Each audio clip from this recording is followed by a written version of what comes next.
రామాయణంలో హనుమంతుడి పాత్ర అత్యంత కీలకమైనది మరియు పవిత్రమైనది. రాముడి బంటుగా, సీతమ్మ శోకాన్ని తీర్చిన వాడిగా, లక్ష్మణుడి ప్రాణదాతగా హనుమంతుడు రామాయణంలో ప్రధాన పాత్ర పోషించాడు. హనుమంతుడు మొదటిసారిగా రాముడి కిషికంద అడవులో కలుసుకుంటారు. సీతాపహరణం తర్వాత ఆమెను వెతుకుతూ వచ్చిన రామలక్ష్మణులను చూసి సుగ్రీవుడు భయపడతాడు. వారు ఎవరో తెలుసుకొని రమ్మని హనుమంతుణ్ణి పంపిస్తాడు.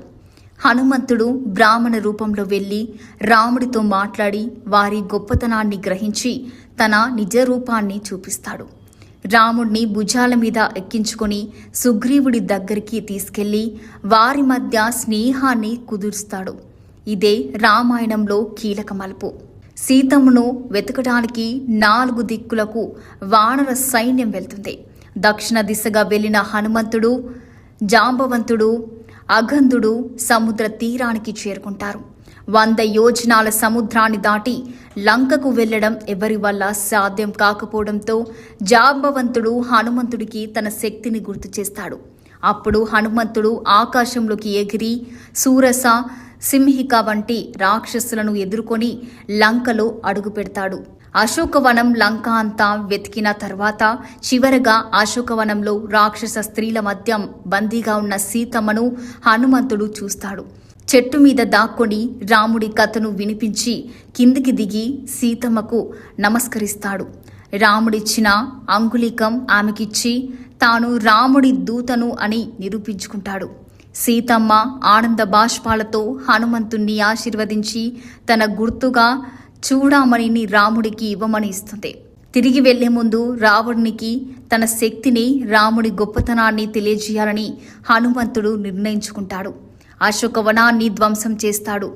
రావణుడి సైన్యాన్ని, అక్షకుమారుని సంహరిస్తాడు. చివరికి ఇంద్రజిత్తు ప్రయోగించిన బ్రహ్మాస్త్రానికి కట్టుబడి రావణుడి సభలో ప్రవేశిస్తాడు. అక్కడ రావణునికి హితబోధ చేస్తాడు. కానీ రావణుడు వినకుండా హనుమంతుడి తోకకు నిప్పు పెట్టమని ఆదేశిస్తాడు. ఆ నిప్పుతోని హనుమంతుడు లంక నగరాన్ని మొత్తం దహించి వేస్తాడు. రావణ యుద్ధంలో హనుమంతుడు రాముడికి కుడి భుజంలా నిలిచాడు. సంజీవని పర్వతం యుద్ధంలో ఇంద్రజిత్తు ప్రయోగించిన శక్తి అస్త్రం వల్ల లక్ష్మణుడు స్పృహ కోల్పోతాడు. అప్పుడు జాంబవంతుడి సూచన మేరకు హనుమంతుడు హిమాలయాలకు వెళ్లి అక్కడ మూలికలను గుర్తించలేక ఏకంగా సంజీవని పర్వతాన్నే పెకిలించుకొని తీసుకొస్తాడు. ఆ మూలికల వాహనంతో లక్ష్మణుడు మరియు వానర సైన్యం తిరిగి ప్రాణాలు పొందుతారు. రాముడు లక్ష్మణులను తన భుజాలపై ఎక్కించుకొని యుద్ధం చేయిస్తాడు. మహిరావణుడు రామలక్ష్మణులను పాతాళానికి ఎత్తుకుపోతే హనుమంతుడు పాతాళానికి వెళ్లి వారిని రక్షించి తీసుకొస్తాడు. శ్రీరామ పట్టాభిషేకం యుద్ధం ముగిశాక సీతారాములను అయోధ్యకు చేర్చడంలో హనుమంతుడు ముఖ్య పాత్ర వహిస్తాడు. పట్టాభిషేకం సమయంలో సీతమ్మ హనుమంతుడికి ఒక విలువైన ముత్యాల హారాన్ని బహుమతిగా ఇస్తుంది.